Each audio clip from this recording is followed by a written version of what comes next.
তো ফাইনালি বিয়ের ভিডিও চলে এসছে। ভিডিওটা কেউ স্কিপ করবে না, স্কিপ করলে আপনারা মিস করে যাবেন।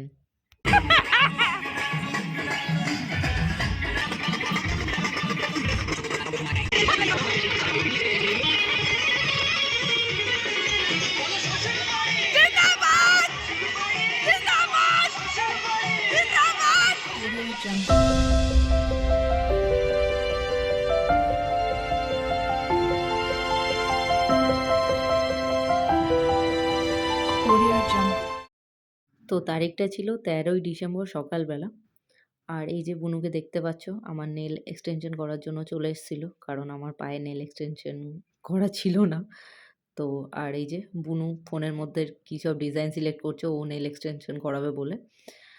তো এই যে আর এই যে হচ্ছে আমার প্যান্ডেলে কাজ চলছিল, কারণ আমাদের সন্ধ্যেবেলায় তিলক হয়, তোমরা হয়তো জানো, অনেকে জানো না। তো তিলকের জন্য আমার 13 তারিখে প্যান্ডেল ডেকোরেশন বাগেরা এসব চলছিল। আর তার মধ্যেখানে একটা জিনিস হলো সেটা হচ্ছে মারা সব কী সব বলে হাসাহাসি করছিল, যে আমি মাকে বলছি, মা তোমার ভিডিও রেকর্ডিং হচ্ছে। তো মা তারপর উঠে পালিয়ে গেল, ভাই ওকে উঠে পালিয়ে গেল, কারণ ওরা জানতো না যে আমি ভিডিও রেকর্ডিং করছিলাম, তো ওরা বুঝতে পারিনি। তো মা চলে গেল বলতে বলতে। আর এই যে আমি মরার মতো টেনশনে ফেস, বুঝতেই পারছো। আর এখানে হচ্ছিল বাড়ির খাওয়া দাওয়ারের রান্নাবান্না। এই যে একে দেখুন, কখন থেকে মেকআপ করেই যাচ্ছে আয়নার সামনে থেকে সরছে না। আমি বলছি সর, আমিও মেকআপ করব, আমার দেরি হয়ে যাচ্ছে, আমাকেও যেতে হবে সবার সামনে। যখন বলছি সরার জন্য, তখন আবার ঢং দেখাচ্ছে। দেখুন কি বলছে। কেন? আমি তো বললাম করিয়ে দেব। নাটক এখনো রেডি হয়নি, সর। তো এটা ছিল আমার তিলকের লুক। তো আমাকে তাড়াতাড়ি এবার ছাদনাতলায় যেতে হবে, ওখানে কিছু নিয়ম কানুন রয়েছে। তো চলুন দেখা যাক। তো এই যে মা ঢাকের পুজো করছে, তো এটা আমাদের নিয়ম রয়েছে। তো সন্ধ্যাবেলায় আমাদের মাটি খুঁড়তে যেতে হয়। আমাদের যে বাড়ির সামনে যে বটগাছ রয়েছে, আপনারা দেখতে পাবেন, ওখানেই মাটি খুঁড়তে যেতে হয়। তো এখানে আমি হয়তো বা পিছনের দিকে ছিলাম, তো ক্যামেরা আমি করছিলাম না, বোন করছিল। হ্যাঁ, আমি ওই পিছনের দিকে, আমাকে কেউ দেখতে পাবে না, পিছনের দিকেই ছিলাম আমি। তো চলুন, কি হচ্ছে সঙ্গে থাকুন, ভিডিওটা কেউ স্কিপ করবে না, স্কিপ করলে কিন্তু মিস করে যাবেন যে কি হচ্ছে কি হচ্ছে না, ঠিক আছে? তো সবাই সঙ্গে থাকুন, দেখতে পাবেন।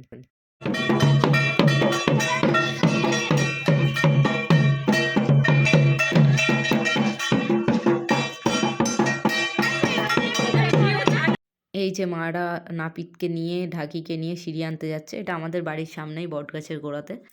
তো ওখানে গিয়ে পুজো হবে। আর এখানে সিঁড়ি আনার জন্য এক দিদি লাগে। তো আমার তো নিজের দিদি নেই, তো পাশের বাড়ির মামার মেয়ে রয়েছে, রিয়াদি। তো রিয়াদি এই নিয়মটা করবে। তো তোমরা দেখো কিভাবে হচ্ছে না হচ্ছে।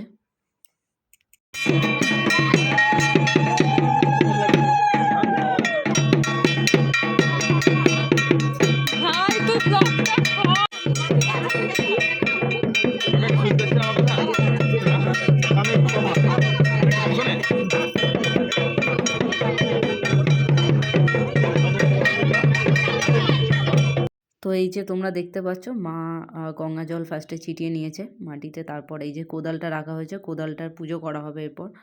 তো এই যে দিদি দাঁড়িয়ে রয়েছে, দিদি এই মাটি খুঁড়বে আর কি, মাটি খুঁড়তে এসেছে, তো মাটি খুঁড়বে দিদি। আর দেখো তোমরা নিয়ম কি করে কি হচ্ছে। এই যে সবাই দাঁড়িয়ে রয়েছে দেখতে পাচ্ছ। তো ছোটো মাও এসেছিলো, তো ছোটো মা এসেছিলো বলে আমি ভীষণ খুশি হয়েছি।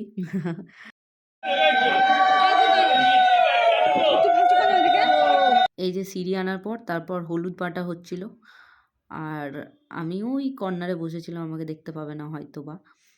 তো এটা তিলকের জন্য হলুদ বাটা হচ্ছিল। আর এটা এই হলুদটা দিয়েই মানে হচ্ছে কি যে ওই আমাদের অনেক কবার 7 বার 5 বার এরকম গায়ে হলুদ হয়। তো আমার 7 বার হয়েছিল গায়ে হলুদ। তো এই হলুদটা দিয়েই 7 বার গায়ে হলুদ হবে। আর বাকি বিয়ের দিনকে যখন ছেলের বাড়ির থেকে যে গায়ে হলুদটা আসবে, সেটা হবে মেন।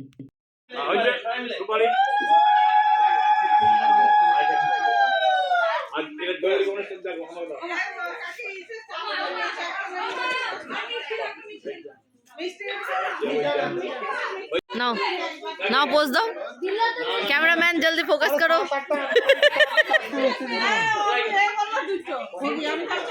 তো ছাদনাতলা তো ফ্লাওয়ার ডেকোরেশন কমপ্লিট হয়ে গেছিল, কিন্তু ছাদনাতলাতে আমাদের অনেক নিয়ম থাকে যেগুলো মানে ছেলেরা করে, তো সেই ছেলেরা সবাই মিলে করছিল আর কি। কোণে ওখানে বসি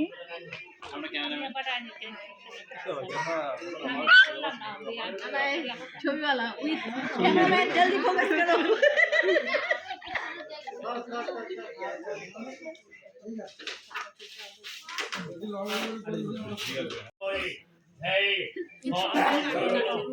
এবার চুপ সবাই। কি ভাবছো তাই মাঝি? বল তোর বক্তব্য।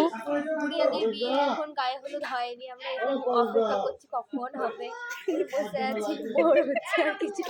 আমি ভাবছি তোর কি বক্তব্য বল। আমার কোনো বক্তব্য নেই। আচ্ছা, কেন বক্তব্য নেই? আচ্ছা, এই মেয়েটা খুব ঠিক আছে, থাকার বললাম না। তো আমি এখানে ভিডিও নিচ্ছিলাম আর এরা ভাবছে ফটো নিচ্ছি, সেলফি নিচ্ছি, তো পোজ দিচ্ছে দেখো কিরকম। কি অবস্থা। এই যে ছাদনাতলা নিয়ম কানুনগুলি মামা কাকা বাবারা মিলে করে। শ্রী শ্রী সিদ্ধিয়াতা গণেশায় ইয়াগচ্ছ ইয়াগচ্ছ ইয়াগচ্ছ ইহ তিষ্ঠ ইহ তিষ্ঠ ইহ তিষ্ঠ ইহ অত্র বিশ্রাম কুরু মম পূজা গৃহান কীর্তনবস্তে নম শ্রী শ্রী সিদ্ধিয়াতা গণেশায় নমো দর্শা। তো এই যে ছাদনাতলায় আমি বসে পড়েছি। এই নিয়মটা বাবাকে করতে হয়, তো এইগুলো বাবা করছিল নিয়মগুলো। আর ঠাকুরমশাই মন্ত্র পড়ছিলেন আর বলছিলেন, কিছু একটা বলছিলেন যে আজ থেকে তোমার কড়ি আঙুলটা শুভ, এরকমভাবে বলছিল। তো এই যে চলছে তিলক। নম অক্ষণবি মদন্ত অপ্রিয়া অদস্ত অষ্টশত সবানব জান্তরি নম পশুপত্তিন্ন নম মম পূজা ক্রিয়া এত গন্ধ নম গৌরী দেব্য নম। এই দাঁতটা ওটা গৌরী, ওটা গণেশ। নম অক্ষণবি মদন। ডে 1 থেকে এত নিয়মকানুন শুরু হয়ে গেছিলো, তো আমি পাগল হচ্ছিলাম। মানে কি বলবো, পরপর কি হচ্ছে না হচ্ছে আমি কোনো আইডিয়াই ছিল না যে কি হবে এরপর, কি হবে এরপর, কিছুই জানতাম না, মানে কিছুই বুঝতেই পারছিলাম না যে কি হবে। কিছু পয়সা এসেছিলেন, আমি জানেন না নাকি? 5 টাকা কয়েন দাও, 5 টাকা।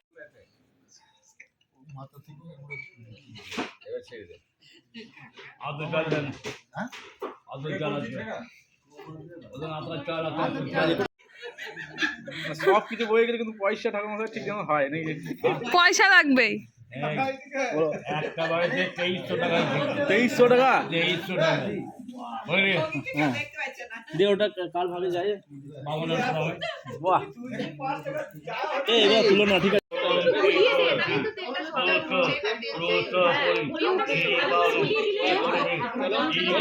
আমি সবাইকে বারবার বারণ করছিলাম যে কেউ চুলের মধ্যে তেলটা দিও না, আর বারবার সবাই চুলের মধ্যে তেল ঢাকাচ্ছে। মানে কি বলবো, বিরক্ত লেগে যাচ্ছিলো বারবার, যে কি করব কি বলবো কিছু বুঝতে পারছিলাম না। আমার পুরো মুড অফ হয়ে গেছিলো এটার জন্য। ক্যামেরাম্যান বলছে হাসার জন্য, আমার আর হাসি আর আসছে না, যে কি করে হাসবো। এই যে এই দিদাকেও বলছি, দিদা চুলের মধ্যে দিও না তেল, কপালে দাও, তাও সেই সবাই ওই চুলের দিকেই দিতে যাচ্ছে।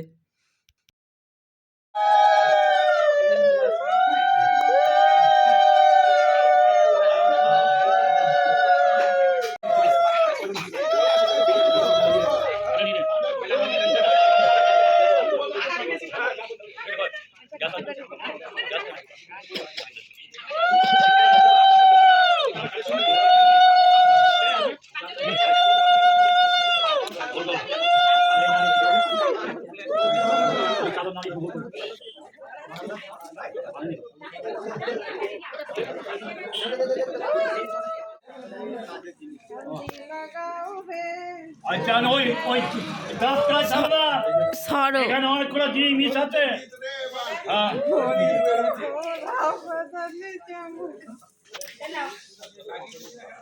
এত বড় গোষ্ঠী 100 টাকা হলো না রং করাইছে নাকি? হ্যাঁ এটা চলছে না। হ্যাঁ প্রণাম করলাম, তারপরে প্রণাম করলাম। নো নো ও কেননা যদি বা মোয়া ও চাবেতা হয়েছো নম ব্রহ্মণ্য চেলাও তো ব্রাহ্মণ ঠিক আছো জগৎ চেলাও কৃষ্ণাও গোবিন্দাও নম নম পূজা নম পূজা নম পূজা এইখানে কালকে বা পোস্ট জবাব করবে, এইখানে জবাব করতে হবে। আচ্ছা বটে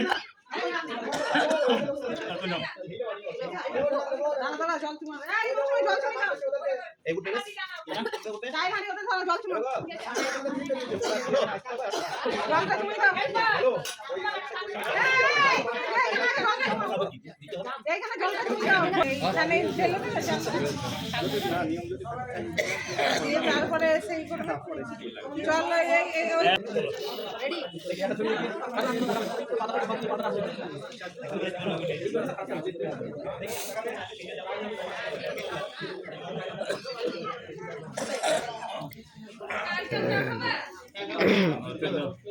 জল ধারা কই, জলের ধারা কই।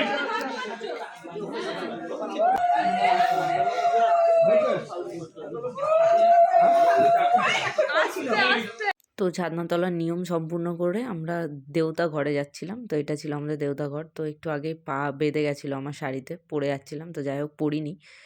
তো ভিডিওটা যেহেতু ভাই করছিল তো সেইভাবে ভাই দেখাতে পারিনি ভিডিওটা, যেহেতু বাচ্চা ছেলে তো দেখাতে পারিনি। তো এটা ছিল আমাদের দেবতা ঘর। এখানে আমাকে ওই চালটা রাখতে হতো, রেখে প্রণাম করে তারপর ছাদনাতলার যে নিয়মকানুন ছিল ওটা মানে আজকের জন্য 13 তারিখের জন্য কমপ্লিট হলো। যা ওখানে আবার আইফোন দিয়ে কি বলছে ঘটিটা নিয়ে চলে যাবো। তো এখানে কমপ্লিট করার পর নিয়মকানুন তো ছাদনাতলায় যেতে বলা হলো আমাকে, মা বললো ছাদনাতলায় যাওয়ার জন্য। তো ছাদনাতলায় যেয়ে গেছি।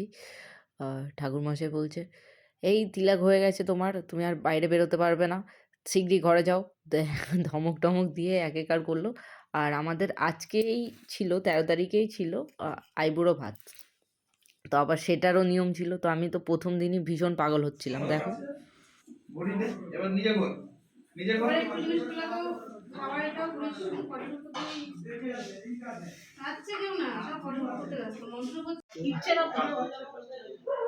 ছিঁড়ে যাবে, চেষ্টা কর 2 হাত লাগা।